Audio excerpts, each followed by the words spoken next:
Bonjour et bienvenue dans la semaine de l'écho. La France, championne de l'attractivité. Ce lundi, Emmanuel Macron conviait plus de 180 chefs d'entreprise étrangères au château de Versailles.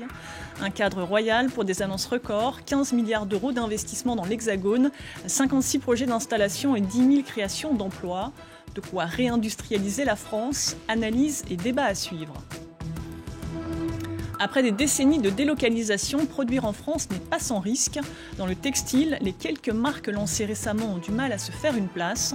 Face à la concurrence asiatique et à la fast fashion, comment résister? Reportage et témoignages dans un instant. Enfin, taux d'intérêt, prix de l'énergie élevé, comment financer la transition énergétique tout en restant compétitif face aux États-Unis ou à la Chine qui protègent leur marché et subventionnent massivement la décarbonation de leur industrie. Que peuvent faire la France et l'Europe? Des questions, et pour y répondre, j'ai le plaisir d'inviter Olivier Luancy, associé chez PwC Strategy, auteur d'un rapport sur la politique industrielle, ancien délégué interministériel au territoire d'industrie. Philippe Mutrici, directeur des études de la Banque publique d'investissement, BPI France, et Vincent Vicard, économiste, spécialiste des questions de commerce international, adjoint au directeur du Centre français de recherche et d'expertise en économie internationale, le CEPI, auteur de « Faut-il réindustrialiser la France » aux éditions PUF.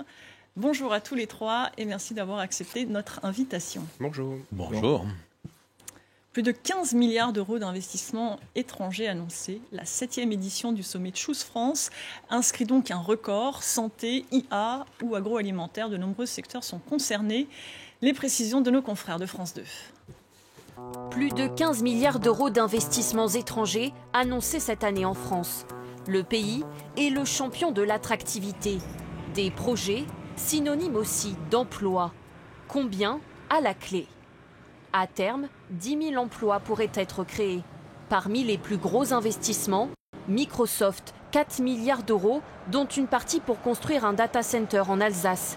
200 embauches sont prévues. Chez Amazon, plus d'1 milliard d'euros d'investissement et 3 000 emplois en CDI, notamment dans la logistique. L'Allemand Lilium veut lui construire une usine pour assembler en France son avion électrique. Un projet à 400 millions d'euros qui pourrait générer 850 postes. Alors, quelles compétences viennent chercher ces entreprises étrangères? Sur ce site ultra sécurisé en région parisienne, l'un des plus importants opérateurs télécoms d'Asie construit son nouveau data center de 12 000 mètres carrés. C'est ici qu'est hébergé tous nos clients, toutes les données informatiques de nos clients. L'entreprise va investir 1 milliard d'euros sur le territoire. Ici, elle vient chercher une énergie moins chère et des salariés qualifiés. Une 50aine d'emplois devraient être créés. Le type de poste, le type de profil, il est assez varié. On va du technicien jusqu'à l'ingénieur, en passant par le commercial. Mais ces entreprises créent-elles suffisamment d'emplois? La France est loin derrière ses voisins européens. En Espagne, chaque projet crée en moyenne près de 300 postes, 101 en Italie, 61 au Royaume-Uni, 49 en Allemagne et seulement 35 en France. Moins d'emplois, mais une main-d'œuvre qualifiée qui coûte cher. Le niveau des salaires est bien supérieur en France à ce qu'il est en Espagne, de l'ordre de 35%, ce qui réduit la compétitivité coût de la destination France. Selon le gouvernement, ces investissements étrangers ont permis de créer 130 000 emplois industriels en 7 ans. Tous ces investissements, ça montre que la France est très attractive. Olivier Luancy, vous diriez que c'est impressionnant ou faut-il relativiser? Oh non, faut être content pour une fois. Non, c'est impressionnant, cette capacité à attirer un très grand nombre de projets. Alors, c'est pas récent, hein. Encore une fois, on est content de le fêter pour la 7e fois, d'avoir ce haut de podium dans le nombre de projets. Et puis, il faut aussi savoir se questionner. Ça a été dit un petit peu dans votre reportage. Certes, la France est le pays le plus attractif en termes de nombre de projets en Europe. En revanche, en nombre d'emplois créés par ces projets d'investissement étrangers, on a encore des marges de progrès. Et je pense qu'il faut se donner un certain nombre de défis. Et pourquoi pas, l'année prochaine ou dans 2 ans, se dire qu'on n'est pas seulement le premier en termes de nombre de projets, mais aussi en termes d'emplois créés. Ça, c'est aussi un joli défi devant nous. Alors justement, avant d'en venir à ces marges de progrès, on a vu que ces annonces, elles intervenaient 2 semaines après la parution du baromètre EY, qui pour la 5e année d'affilée place la France en tête du podium de la première destination à accueillir des investissements étrangers en Europe. La France, cette année, elle accueille aussi les Jeux Olympiques, elle accueille le sommet de la francophonie. Est-ce qu'on peut parler d'une dynamique favorable pour l'économie française, ou il est encore trop tôt pour le dire, pour que ça se concrétise en emploi ? Clairement oui, je pense qu'on peut parler d'une dynamique extrêmement favorable cette année, mais qui ne se voit pas encore, et ça c'est le paradoxe, dans les chiffres de la croissance. Il va falloir attendre un petit peu, probablement le second semestre, pour qu'on ait les effets visibles dans les points de PIB. Mais oui, bien sûr, il y a une dynamique très positive, et comme le dit Olivier, elle n'est pas née hier, c'est-à-dire qu'elle n'est pas née l'année des Jeux Olympiques en ce qui concerne l'industrie. Pour le redressement de l'industrie, ça a commencé en 2017-2018 en fait. Donc il y a vraiment un avant-après. C'est à partir de ce moment-là que la perte de points de PIB. Alors quand on dit perte de points de PIB, c'est qu'on mesure de richesse nationale. Oui, c'est ça. C'est la part de l'industrie dans cette richesse nationale, pour être tout à fait précis. Et donc c'est à partir de ce moment-là qu'on constate que ce déclin de l'industrie s'arrête et voire s'inverse. Et notamment, comme le disait Olivier, au niveau de la création d'emplois industriels. Et on a une dynamique sur l'année 2023-2024, ce qui est effectivement positif de ce point de vue. Donc, à partir de 2017, Vincent Vicard, vous diriez que les mesures pro-business, pro-entreprise des dernières années ont fini par payer ? Alors oui, en partie, en termes d'attractivité, c'est sûr. On a une attractivité qui est extrêmement forte de la France pour les investisseurs étrangers. Ça, il faut pas non plus lui accorder trop d'importance. C'est les investisseurs étrangers. Il y a une partie aussi de l'histoire qui se passe du point de vue des entreprises domestiques et des entreprises multinationales françaises qui, elles, continuent à investir à l'étranger, plus que les étrangers n'investissent en France. Donc c'est une autre dimension, il me semble, qui est importante et qui est un peu cachée par ces indicateurs d'attractivité. Oui, il y a une meilleure attractivité.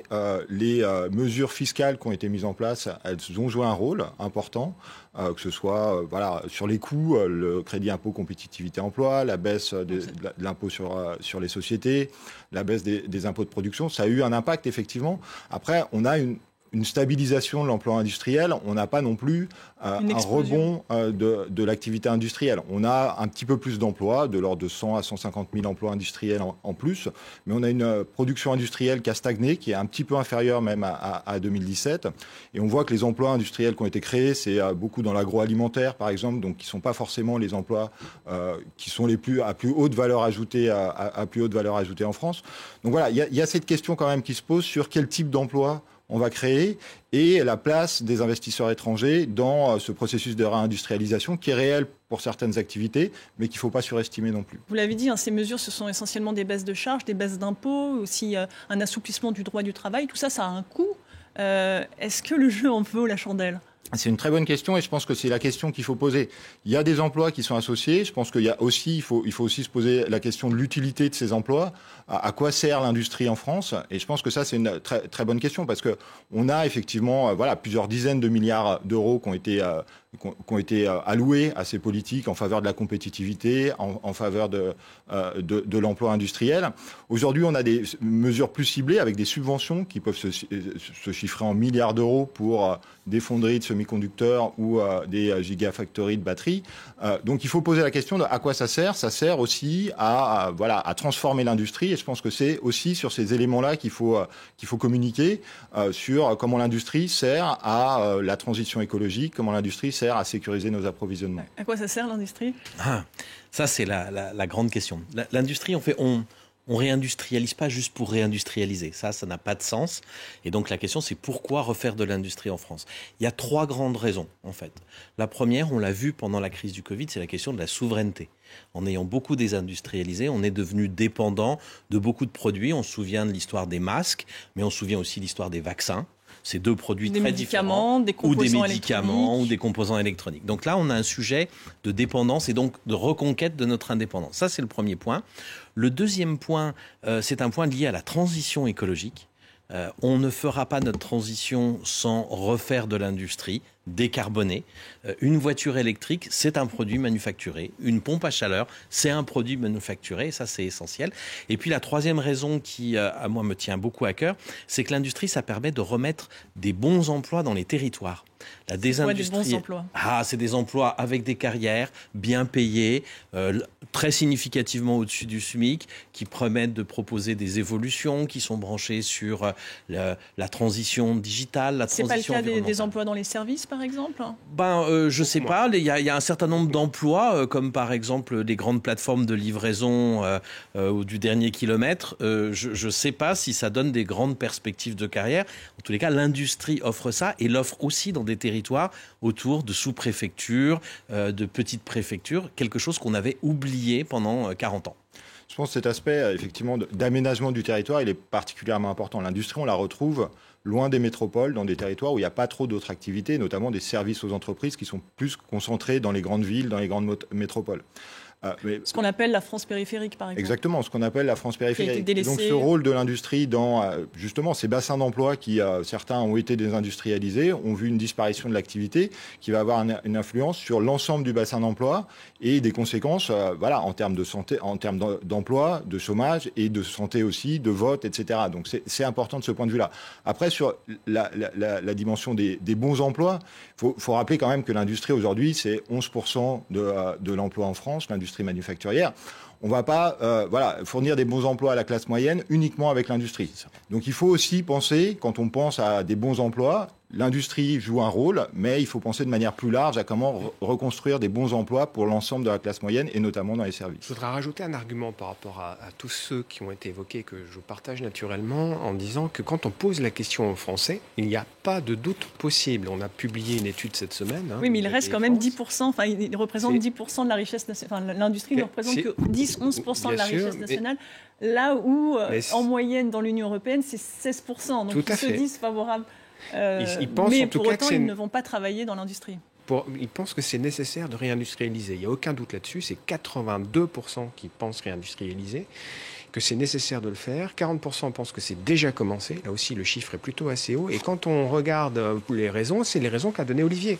Des raisons de souveraineté notamment, la filière qui est plébiscitée pour la réindustrialisation, c'est la pharmacie, médicaments, santé. La loi industrie verte, elle se fixe pour objectif de relever cette part donc, de 10 à 15% de la richesse nationale d'ici à 2035 pour l'industrie.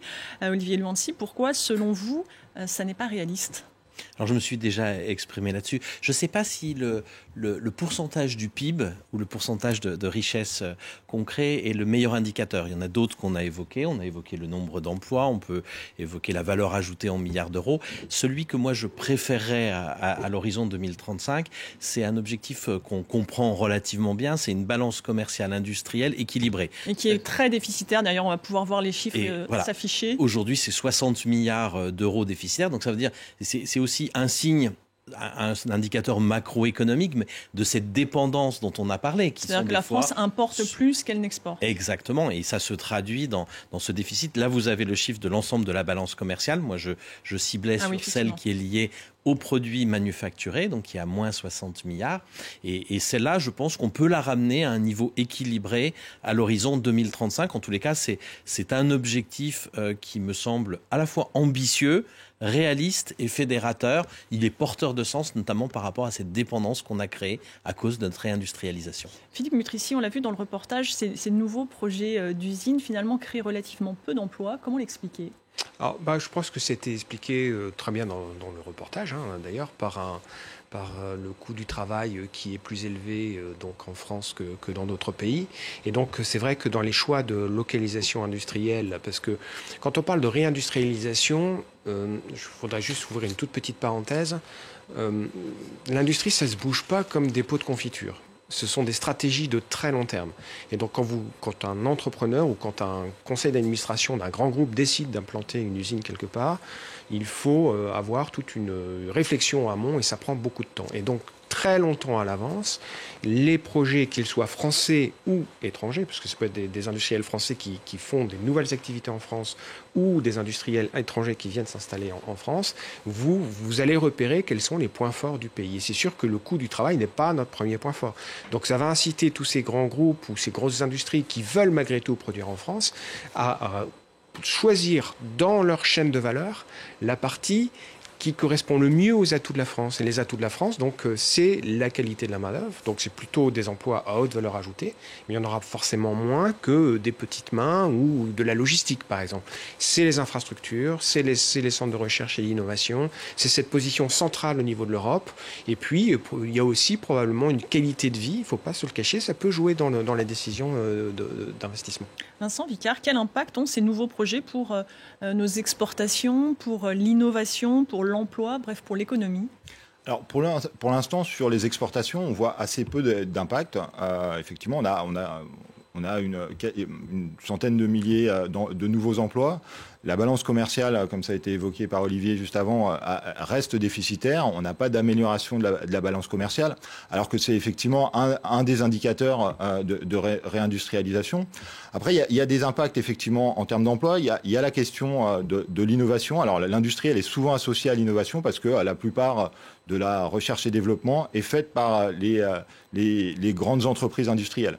Mais ce qu'on voit, c'est qu'il y a aussi des grandes entreprises industrielles qui localisent uniquement leur activité de recherche et développement en France et donc pas d'activité de production parce qu'on n'a pas forcément besoin d'avoir les activités de production proches des activités de recherche et développement.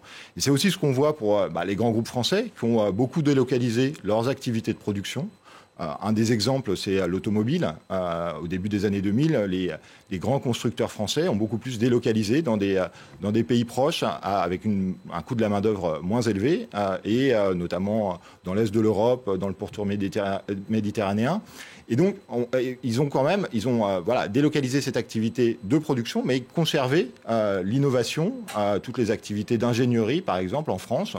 Voilà, si on continue sur l'exemple de l'automobile, Renault qui a son centre à Guyancourt avec toutes ses activités, qui a 10 000 employés avec toutes ses activités en région parisienne à Guyancourt. Donc effectivement, on peut avoir des activités d'innovation, mais sans production. Et je pense que c'est l'ambition et c'est l'enjeu, c'est comment on réancre ces entreprises sur le territoire pour leurs activités de service aux entreprises, mais aussi pour leurs activités de production. Et c'est vraiment ça qui est en jeu aujourd'hui. Olivier Luancy, dans quelle mesure ces nouveaux projets participent de la réindustrialisation du pays? Alors, je vais vous donner quelques éléments chiffrés. Le premier, c'est que vous avez cité, on a créé à peu près 120 000 emplois sur les dernières années. Le rythme de création d'emplois industriels, il est autour de 20 000 par an. Tout à l'heure, il y a l'étude de BPI France qui a été citée. Pour arriver à l'objectif que j'ai énoncé, il y a une convergence un consensus qui est en train de se faire. Il faudrait créer 60 000 emplois par an. C'est-à-dire qu'on a devant nous, pour arriver à l'objectif que je viens de vous citer, une accélération à faire de l'ordre de x3. 60 000 emplois par an à mettre au regard aux 10 000 emplois annoncés à Choose France.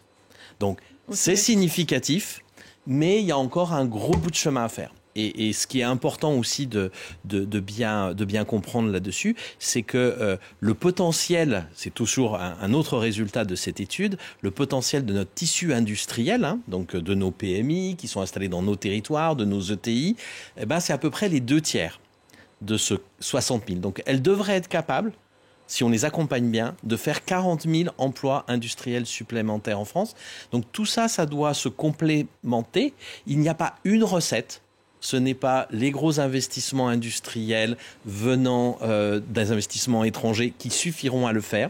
Ils sont indispensables, ils sont incontournables, ils nous apportent une richesse, un enrichissement technologique. Mais à côté de ça, il faut aussi développer des plus petits projets et des projets endogènes franco-français. Précisément, on va passer au cas concret avec un secteur en particulier. À rebours des vagues de délocalisation des dernières décennies, certaines entreprises françaises ont fait le choix du Made in France.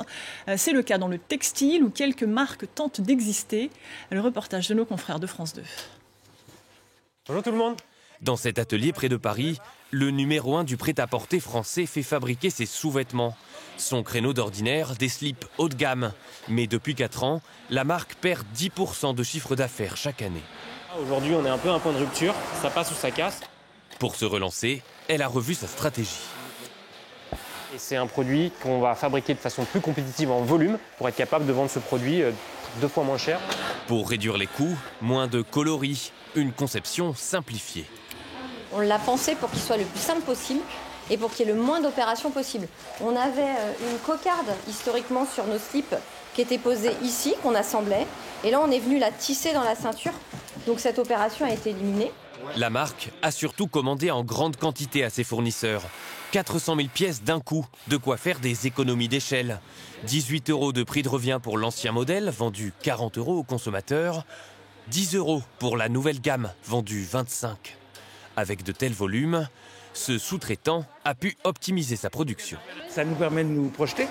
Surtout, on a un carnet de commandes qui est complet pour les 6 ou 9 mois ou l'année qui arrive. Ça nous permet d'acheter des machines, ça nous permet d'embaucher des gens, ça nous permet de former des gens. Mais encore faut-il vendre cette nouvelle gamme. Moins de 100 000 pièces ont trouvé preneur aujourd'hui. On est quasiment sur une moitié prix pour des produits de même qualité. C'est peut-être l'occasion de faire des courses. Pas lâcher un bras pour acheter un slip, oui, évidemment, c'est agréable. Cette gamme moins chère, c'est un pari pour l'entreprise. 11 ans après l'avoir fondée, son patron l'assure, c'est la dernière chance pour la rendre pérenne. C'est pas un aveu de faiblesse que de dire ça. On est la plus grande marque à fabriquer 100% en France dans le textile et on est une entreprise fragile. Bon, en toute modestie, si nous on n'y arrive pas, qui peut y arriver ? Le Made in France ne représente que 3% des ventes de vêtements. Un secteur fragile. Thomas Huriez l'a constaté. Lui propose des jeans français. L'an dernier, un de ses sous-traitants dépose le bilan. La production amputée, une demande des clients en baisse. Il perd 10% de chiffre d'affaires sur l'année. On a un peu galéré pendant quelques mois pour retrouver une production fluide. Et la solution, ça a été de réintégrer la coupe, c'est-à-dire refaire nous-mêmes la coupe de nos jeans. Produire en France lui coûte 4 à 6 fois plus cher qu'en Asie. Pour proposer ses jeans à partir de 100 €, il doit rogner sur le budget marketing. Malgré ces contraintes, il compte sur une prise de conscience des consommateurs. C'est sûr qu'on n'est pas compétitif des enseignes de fast fashion, mais notre avenir n'est pas là. On voit qu'il y a des marques de mode qui marchent très bien, qui sont américaines et qui vendent des jeans au même prix que nous, alors que c'est fabriqué en Asie. Nous, on est capable d'être compétitif au prix du marché, donc on croit en nous. Le secteur du prêt-à-porter français appelle le gouvernement à apporter plus d'aide aux entreprises du textile. Philippe Mutrici, on le voit bien avec ces deux exemples de marques qui sont plutôt haut de gamme, qui ont misé à fond sur le marketing et qui pourtant ont des difficultés aujourd'hui. Ça veut dire quoi ? Ça veut dire que c'est impossible, une mission impossible aujourd'hui de produire 100% en France ? Non, ce n'est pas mission impossible et je trouve que ce reportage est extrêmement intéressant à plusieurs titres.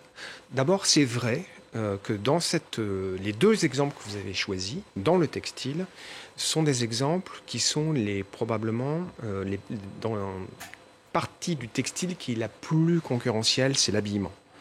Or, même dans l'habillement, on voit que, donc c'est difficile, mais il y a des solutions, l'abaissement du coût de production, le sous-traitant qui dit qu'il a quasiment 1 an de précommande, donc il peut acheter des machines, il va baisser ses coûts de production. Donc c'est très difficile, mais nous, BPI France, on pense que c'est possible. Mais je voudrais attirer l'attention sur 2 autres points à partir de votre reportage. Le premier point, c'est que c'est vrai que quand on demande aux Français, est-ce que vous êtes prêts à soutenir la réindustrialisation 9 sur 10 disent oui. En achetant c'est français. Non, alors, non, justement. Ils sont prêts à l'acheter. Le premier critère pour eux, c'est le prix. C'est le premier. Le deuxième, c'est la qualité. Là, la qualité, je pense qu'elle est assurée, on l'a vu. Et le troisième seulement, c'est j'achète plus cher parce que c'est fabriqué en France. Donc, dans un contexte d'inflation, c'est encore plus difficile pour des marques haut de gamme. Voilà. Ou des marques simplement 100% françaises. Alors l'inflation, je pense que maintenant, on est quasiment unanime, les économistes, pour dire qu'elle est derrière nous. Donc on est en train d'atterrir assez rapidement sur l'année 2024. Mais c'est vrai que ce facteur-là a joué de façon défavorablement les 2 dernières années pour ces marques-là. Et le troisième point que je voudrais mentionner, donc c'est vrai que le deuxième point, je conclus, les Français doivent aussi acheter un peu plus cher s'ils veulent aller jusqu'au bout de leur logique. On est favorable à la réindustrialisation. Et le troisième point, c'est que le textile, c'est pas que l'habillement. Le textile, et on a beaucoup travaillé dessus à BPI France, il y a un renouveau de l'industrie textile en France qui est fantastique aujourd'hui, mais sur du textile qu'on va trouver par exemple dans les cockpits des avions. On trouve du textile ou dans le BTP pour faire des chemises, pour faire des gros pylônes de béton.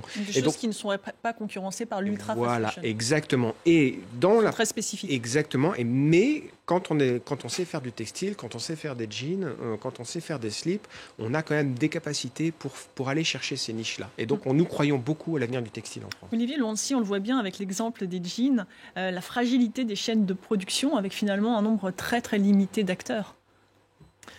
Alors oui, sur le textile qui a quasiment disparu, c'est vrai aussi dans d'autres secteurs. Le premier point pour renforcer ces chaînes, et ça a été évoqué, c'est encore une fois, on ne produit pas que pour produire, on produit pour vendre. Et donc, tant qu'il n'y aura pas une stimulation forte de l'achat du Made in France, on aura du mal à produire en France. Et cette stimulation, cette façon d'aller plus loin là-dessus, elle peut passer certes par les achats entre entreprises, elle peut passer par la commande publique, qui est quand même un levier très conséquent. Mais là encore, est-ce que l'État ou les collectivités locales sont prêtes à payer plus pour acheter français ? Le rebouclage économique et budgétaire, je pense qu'il est très rapide à faire. Alors quand on regarde, je dirais juste, j'ai un budget serré, je vais chercher au moins cher, oui, mais quand on regarde que ça crée des emplois, que ça crée des impôts et que ça rentre dans les caisses de l'État, alors là, je peux vous dire, le multiple, il est très rapide à mettre en place. Ça, c'est le premier point. Et puis aussi, parmi les Français, il y a ceux qui ont la difficulté du fin du mois, qui parfois commence le 20 du mois. Et puis, il y a ceux qui ont la capacité d'aller acheter un peu plus de qualité pour mettre en ligne leurs achats et leurs valeurs. Et c'est à ceux-là qu'il faut faire appel. Très clairement, c'est à ceux-là que le slip français fait appel. Et là, nous avons collectivement une responsabilité. Ça, c'est un premier aspect. Le deuxième aspect que vous évoquez, et c'est très, très vrai dans le textile, il y a des secteurs entiers que nous avons délaissés. Il reste plus quelques petits acteurs de niche, très fragiles, qui sont en train d'essayer de reconquérir un territoire productif. C'est l'histoire de 1083, c'est l'histoire du slip français.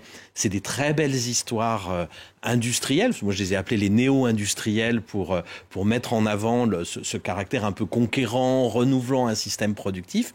Certains vont réussir, d'autres auront du mal. C'est une reconquête qui se fera petit bout par petit bout. Il y en a qui abandonneront, d'autres relèveront le flambeau. C'est une reconquête qui durera, qui prendra du temps. Vincent Vicard, faut-il réinstaurer une préférence nationale européenne ? Alors, je pense que ça pose la question de dans quel secteur on peut envisager une vraie réindustrialisation. Le secteur du textile, c'est un secteur qui utilise beaucoup de main-d'œuvre. On sait effectivement que la main-d'œuvre, les salaires sont plus élevés en France que dans des pays comme les pays asiatiques. Donc, je pense qu'il faut aussi poser cette question-là. Pour les consommateurs, c'est une question de coût par rapport à des emplois nationaux.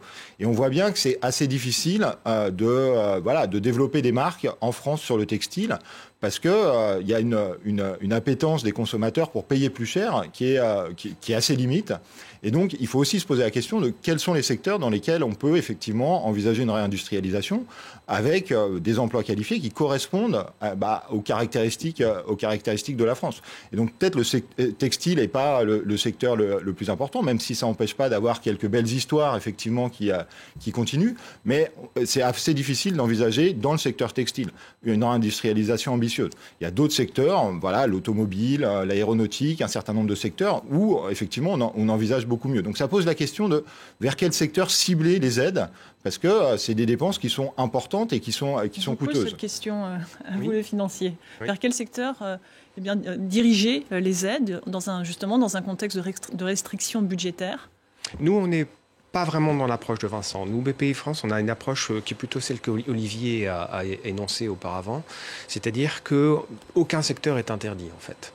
À partir du moment où vous avez un savoir-faire, une belle technologie et un entrepreneur dynamique qui a la tête bien faite et qui sait gérer son entreprise, il n'y a pas de raison de ne pas lui donner sa chance. En revanche, on sait, comme le disait Olivier, que tout ne marchera pas. Oui, parce que l'enveloppe, elle est limitée. Mais il faut faire des choix. Oui, mais on va faire le choix plutôt projet par projet pour voir si le projet qu'on nous présente, il a effectivement une chance ou pas. C'est sûr que si nous on présente un projet à financer dans lequel la technologie est en retard et en plus, si ça demande énormément de main-d'œuvre avec un coût du travail en France et tout est produit en France, là, c'est plutôt à ce moment-là qu'on dira à l'entrepreneur votre projet, il passe pas, mais ça peut se produire dans n'importe quel secteur. Et nous finançons des entreprises du textile et on constate qu'il y a dans le génie français toujours quelque chose d'intéressant qui permet à l'entreprise d'avoir ses chances. Il y a quand même beaucoup d'entreprises qui ont des difficultés à trouver du financement, notamment dans l'industrie. Comment vous l'expliquez et comment orienter l'épargne, par exemple, des Français vers l'industrie ? Alors effectivement, on a souvent dit qu'il fallait qu'on ait une retraite, on a une retraite par répartition. Il aurait fallu faire des fonds de retraite comme on a aux États-Unis ou en Amérique du Nord. En fait, on a cet argent qui est disponible. Les Français ont de l'épargne. Ils ont 6 600 milliards d'euros d'épargne financière. Et quand je dis financière, c'est pas la maison, c'est pas les propriétés, hein, c'est juste des produits financiers.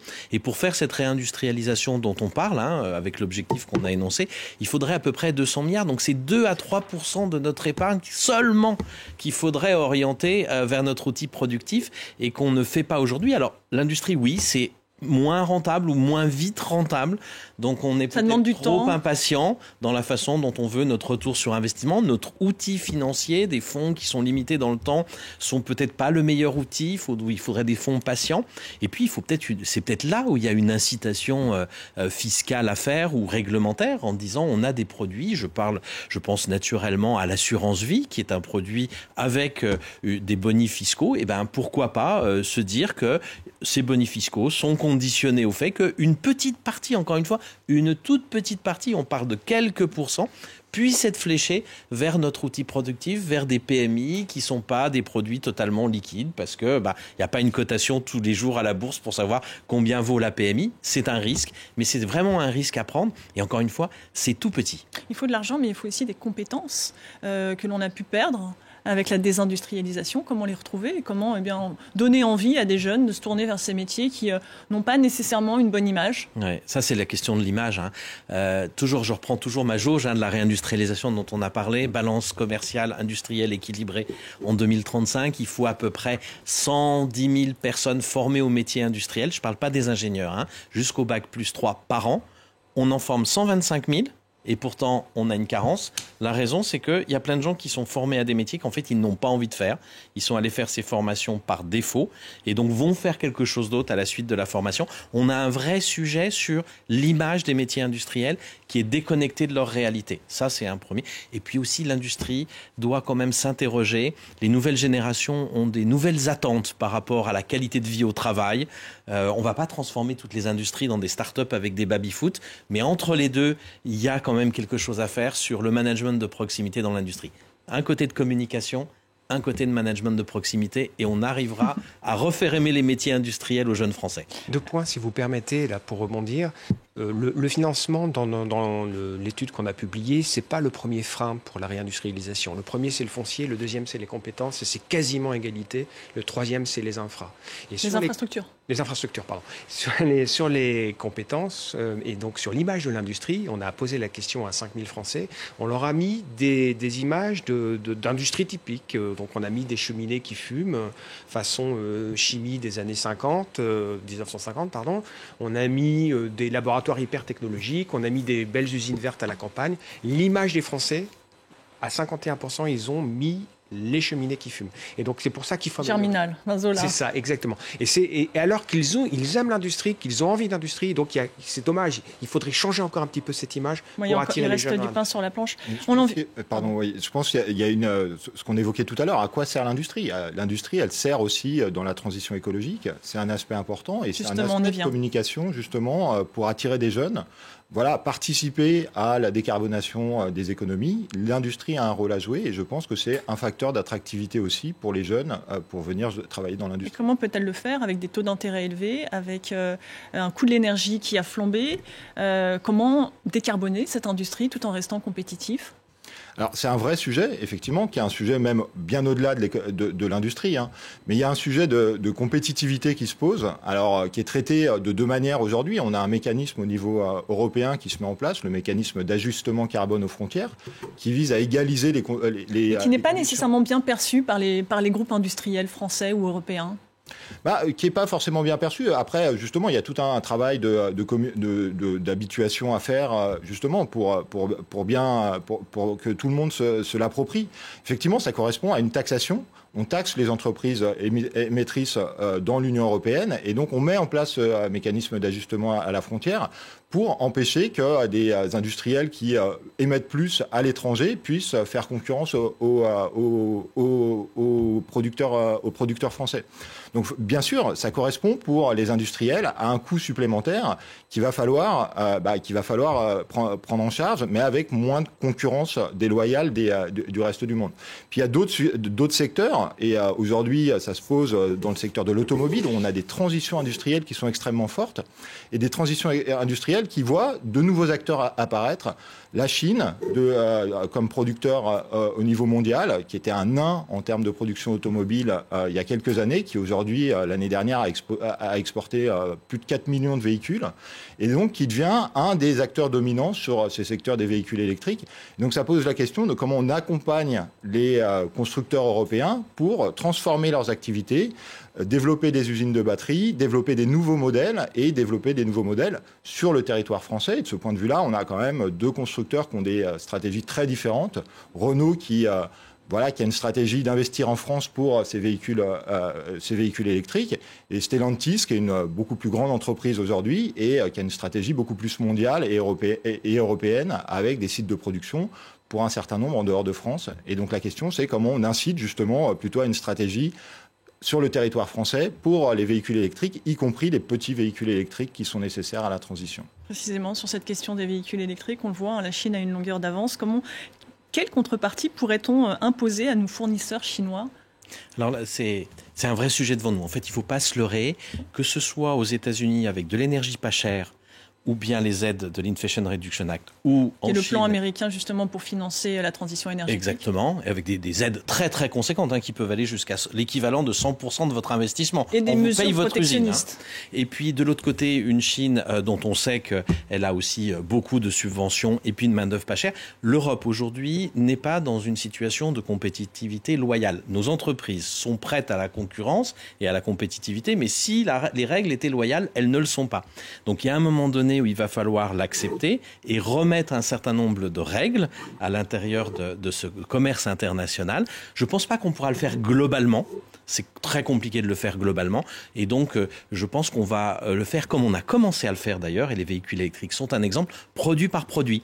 Quand vous mettez un bonus sur le bilan CO2 d'un véhicule, quelque part, vous réégalisez un peu le commerce international par rapport à nos avantages et aux avantages que les Américains donnent ou les Chinois donnent à leur production. Voilà. On va s'orienter vers ce type de choses-là. Donc, retrouver une compétition loyale par un certain nombre de règles. Je ne pense pas qu'il y aura une solution miracle qui nous rendra compétitifs demain globalement, mais production par production en fonction de ce qu'on a envie de faire, des batteries, des médicaments critiques. On pourrait envisager de leur demander un transfert de technologie ? Bien sûr. Alors, si, oui. Ça, c'est naturellement une discussion qui existe.